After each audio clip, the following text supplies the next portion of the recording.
Hey, good to see you again. The factory sent over the parts that were looking good on the rig. They're being fitted as we speak. Have a look at the report. Hello everyone, and welcome to another episode of my Ferrari career mode, F1 2016 career mode with Ferrari. Here is just the upgrade part that I selected last race. This is a terrible start to this episode, I'm sorry. I've been away for a week. I mean, come on guys, leave me alone. I'll join back with you after Crofty and Anthony Davidson have introduced you to qualifying. Today's qualifying session is about to start here at the Circuit de Barcelona, Catalunya, and what a cracker of a session we're expecting it to be.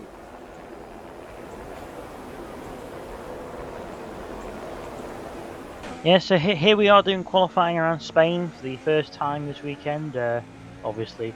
As you can see here, just starting my first lap in qualifying one. I didn't really have the pace on this race. I don't know why. It was kind of like, just only about managing to keep up with the top five sort of thing. I don't know really. I don't know what it was. It might have been the setup. I don't know. It might have been me doing the driving awful. I don't know. But we managed to get through Q1 quite safe. Well, I say quite safe. It was 12th. As you can tell there by my pace not being very great. But you can see there Hulkenberg not getting through to Q2, which is quite a shock there, considering the Force India is quite quick on this game. But as you can see here, coming into Q2, it's gotten a bit overcast, and that that doesn't bode well, considering on the game when it goes overcast, it can sometimes rain. So I decided to go out really early in the session, get a lap in, and see where I could come. Hopefully finish in the top 10. I don't know. It's a possibility that I might finish outside the top 10 because I'm that awful around here, and the AI or so OP around here. But we managed to qualify 9th, which is all right. Both the Williamses there qualifying on mediums, which is strange, but what else are you going to do? And as you can see here, my points has been proven. Q3 was wet, and this was really fun to drive in. Especially when the final corner, as soon as you put the power down, the back end starts to slide, even with traction control on. That's what I hate. Well, I say hate. It's kind of like a love-hate thing. Because if you have traction control on and it's raining, you still lose the back end, kind of. And I mean, it's kind of semi-realistic. Because they do lose the back end in real life. Yes, they don't have traction control, but it's kind of realistic. But we managed to qualify 5th, with Vettel on pole, Rosberg 2nd, Daniel Ricciardo 3rd, and Hamilton 4th. So it should be an interesting race ahead. I don't really know what I'm expecting. It depends what the weather's like at the start, really. Because if it's raining at the start, I feel like I feel better in the wet than I do in the dry. I know that sounds really weird, but I do feel better in the wet than in the dry because I feel like I have a lot more pace. And obviously, if you've played this game quite a lot, you will know that the AI aren't that fast in the wet, or the wet conditions even. So it's going to be quite tricky to do, but I will now hand you over to Anthony Davidson and Crofty for the beginning of the race. Good afternoon from a very familiar setting. It's race day here in Spain, and with everything still to play for in the championship battle, there's no room for mistakes in a Grand Prix that's well known for creating them.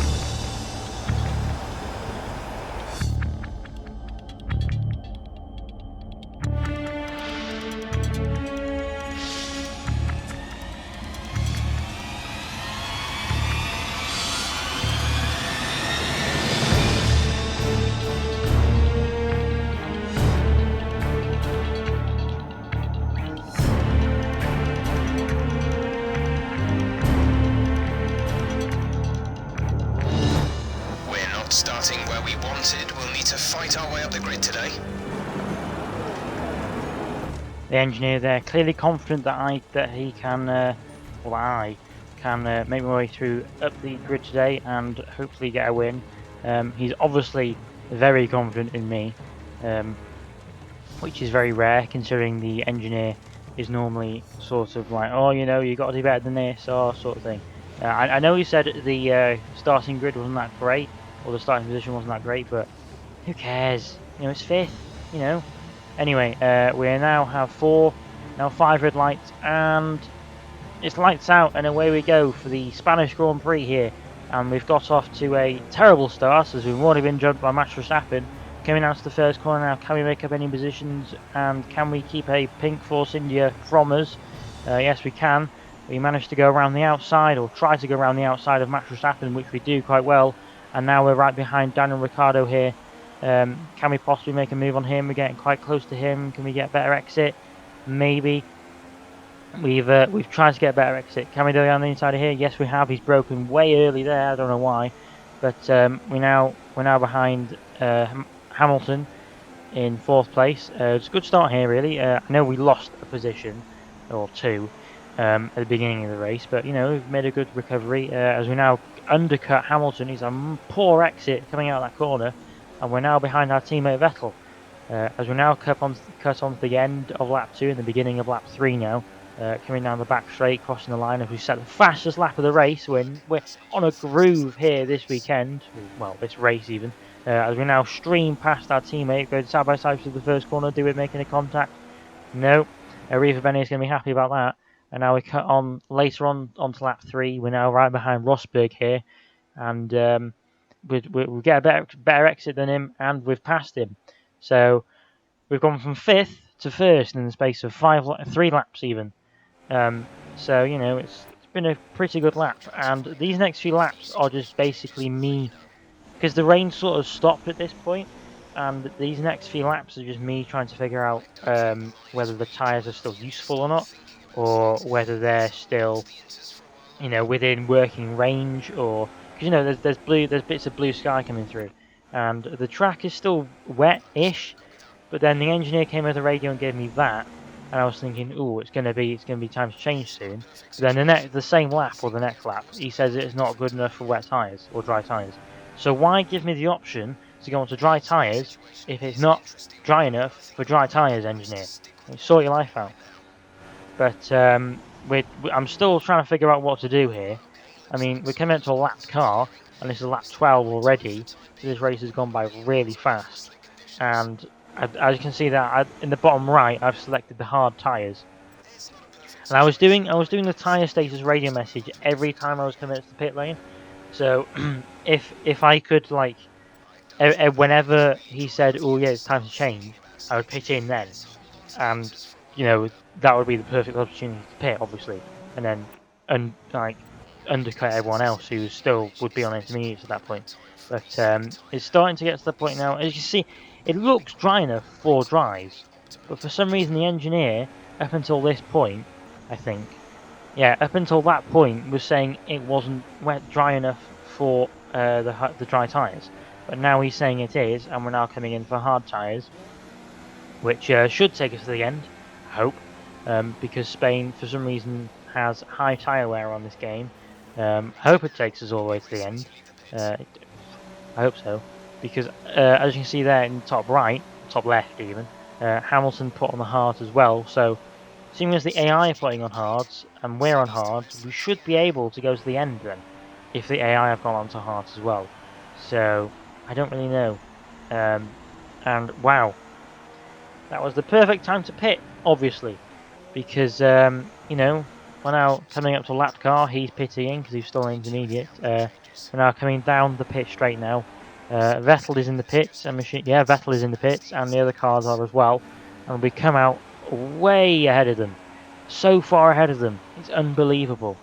But cutting on to lap 24 now, we are making a hash of the last chicane, and because of that poor exit, we've now given Hamilton the chance to overtake us coming down the pitch. So, and will he be able to? He's touched us. Not sexually, but he's touched us. He's now gone past us with the RS. Are we now going to make a move around the outside? Maybe have a go back at him. Yes, we try around the outside. We're side by side. He's kind of given up. No, he's still there.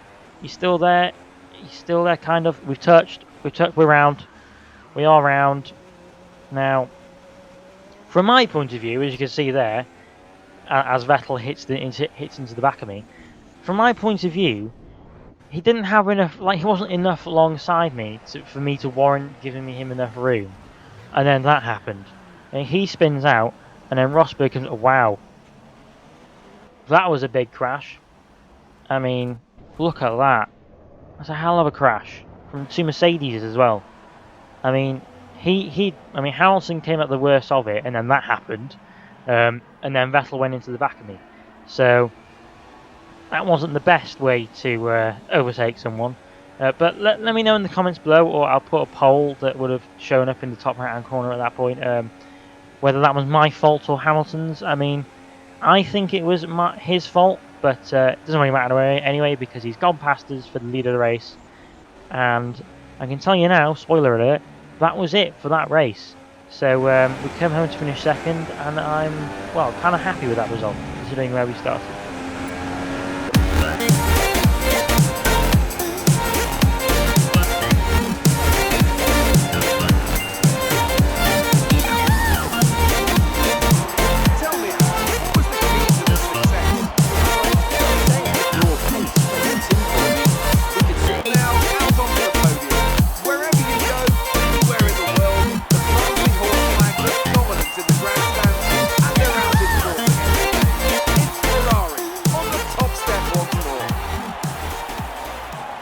So somehow, apparently, Hamilton must have got a penalty because I won the race somehow.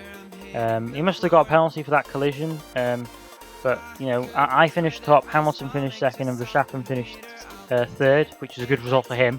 And towards the bottom of the grid, you've got the usual people. You've got the Manners, the Saubers, the Hasses, the Renaults, all those people.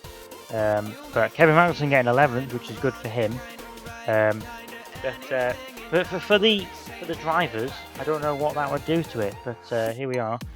We are now ahead by 19 points. Is that? So Hamilton has closed the gap kind of, because obviously when he retired in Russia, obviously that wasn't really great for him. But the gap has kind of opened up a bit, really, and with the constructors, it's now 21 points. So Ferrari are kind of sort of creating a gap in the constructors. But I hope you enjoyed this episode. Please leave a like and a comment, and I will see you for the Monaco Grand Prix. Goodbye.